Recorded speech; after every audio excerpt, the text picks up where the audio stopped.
เวลาเฮาไปบนบานศาลกล่าวเด้อพี่น้องคันอยากประสบความสำเร็จให้เฮาบอกรายละเอียดต่าง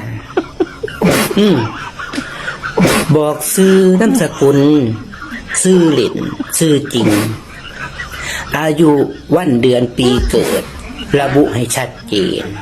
บอกรายละเอียดทุกอย่างบ้านเลขที่อยู่ไสจังใดเพิ่นจังสิซอยถือเพิ่นจังสิบ่ไปซอยผิดคนบางเทื่อเพิ่นซอยผิดคนเด้เฮาไปบนบานศาลกล่าวชื่อคือกันนามสกุลคือเฮาเพิ่นไปซอยอีกคนหนึ่งพุ่นอันนี้ค่อยเว้าอีหลีเด้อเขาบ่ได้เว้าอีหลินเด้นี่ไปบนบานศาลกล่าวเพิ่นแล้วกันเพิ่นให้เด้ก็เชิญไปแก้บนนี่ล่ะบ่แม่นสิมีอีกสิ่งอยู่บนบานศาลกล่าวยังไหวก็หาไปให้เพิ่น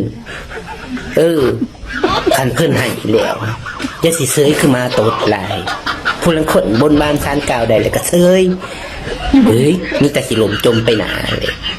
ไปแก่บ้าแก่บนให้มันแล้วเด้อสิว่าบ่บอกมาบอกซ้ำนี่ล่ะเสื้อก็เฮ็ดตามบ่เสื้อก็แล้วแต่